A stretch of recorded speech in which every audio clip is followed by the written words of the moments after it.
Nesta aula vamos começar falando dos códigos de Shannon.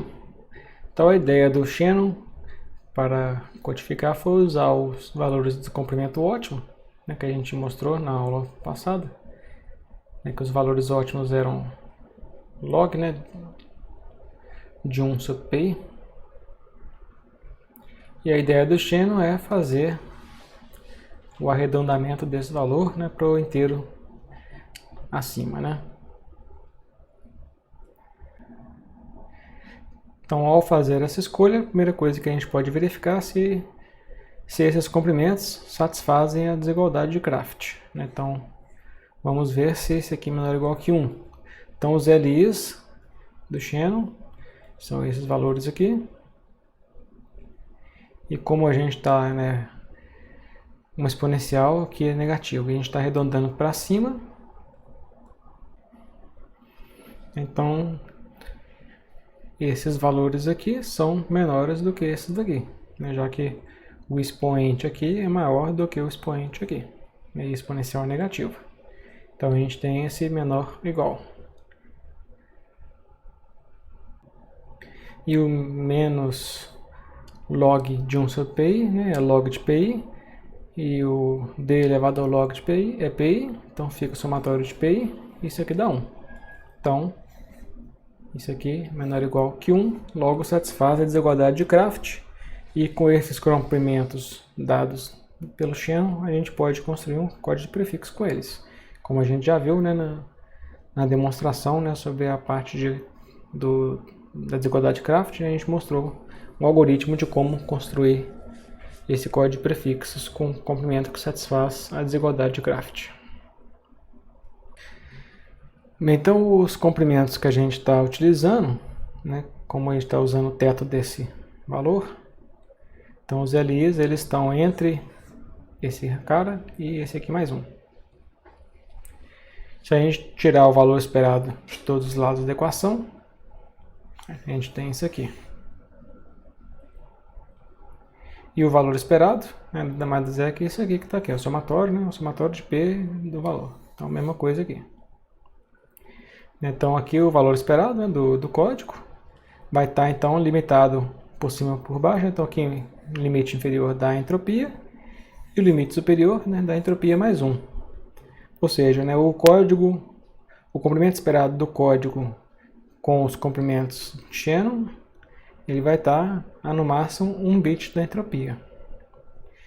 Então, esse 1 bit da entropia a mais, né, será que isso é bom ou ruim? Parece que é pouco, né, mas isso depende do comprimento esperado do código, né? Se o comprimento esperado do código for pequeno, né, vamos supor seja 2, né, então 1 bit a mais já é 50%, tem muita coisa. Então, depois nós vamos definir a eficiência do código. Então a gente tem também que H é maior ou igual que o comprimento ótimo, que é menor ou igual que o comprimento desse código. Então esse LH é o comprimento ótimo, né, para todos os códigos de comprimento inteiro. Então é possível, né, que os comprimentos ótimos inteiros não satisfaçam a desigualdade de Kraft. Então sejam os comprimentos ótimos L1, L2, Lm, comprimentos inteiros ótimos e códigos para uma fonte P no alfabeto diário. O comprimento esperado ótimo, L estrela, vai ser tal que ele vai estar entre entropia e entropia mais 1. Então, como a gente falou, né, isso aqui pode ser bom ou ruim, dependendo do quão que é a entropia, né? Então, para isso a gente vai definir a eficiência do código. Então, a eficiência do código é a razão entre a entropia e o comprimento esperado. Então, como o comprimento esperado é sempre maior ou igual à entropia, então essa razão é menor ou igual que 1, e como os termos são maiores ou iguais que 0, então vai estar entre 0 e 1. Então, se a gente usar aquele comprimento esperado que a gente chegou do Shannon, que é esse aqui, a gente tem que a eficiência vai para 1, né, máxima, se a entropia for grande. Se a entropia for muito grande, a eficiência vai ser boa. Se a eficiência vai ser baixa se a entropia for pequena. Então, como a gente mencionou já, né, se a entropia é pequena, se a entropia for 1, né, esse 1 bit a mais pode significar então, né, 50%. Então, no caso ali, né, no caso binário, né, a entropia máxima, se a entropia máxima for 1, a maior eficiência que a gente poderia obter seria de 50%, então que seria algo bem ruim.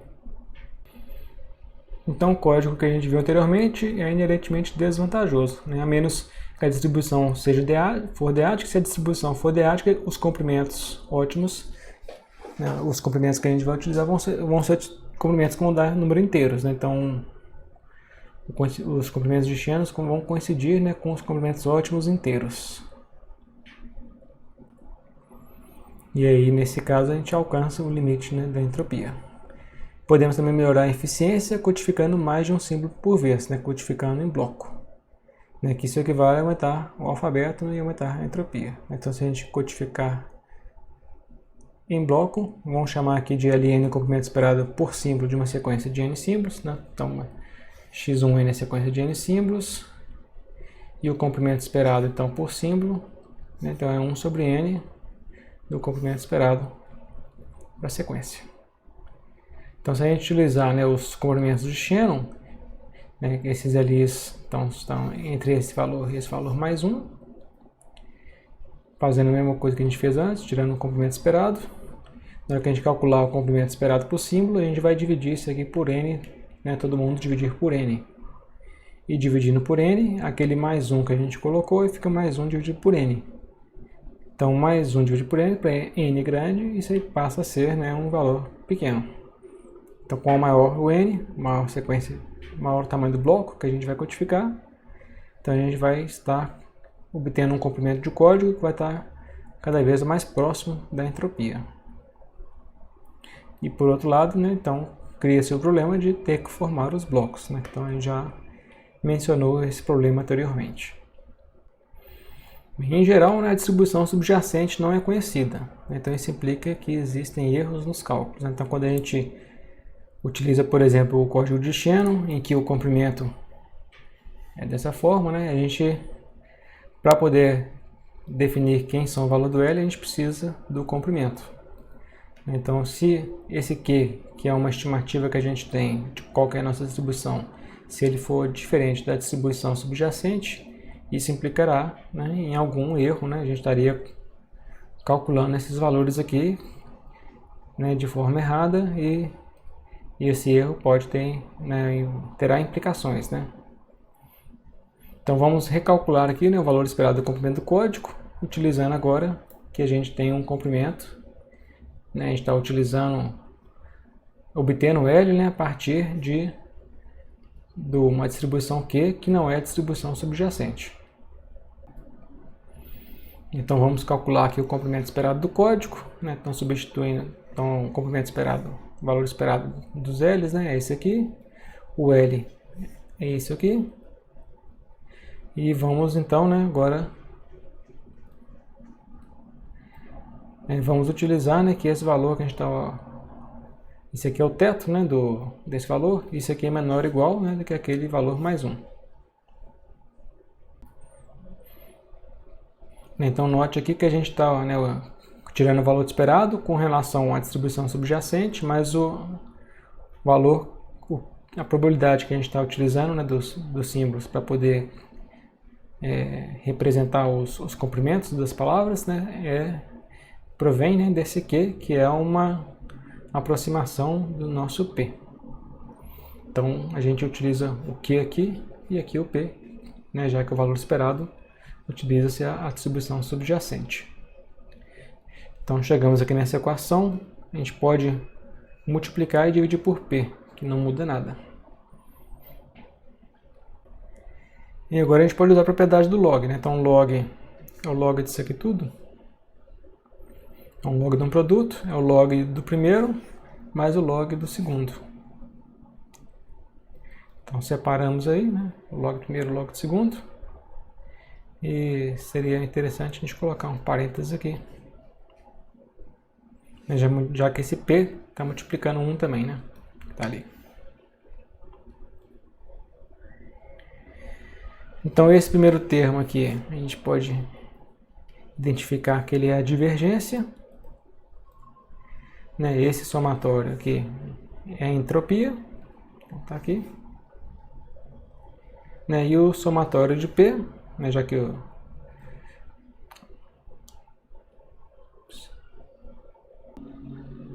parênteses aqui está errado, então parênteses seria aqui, né?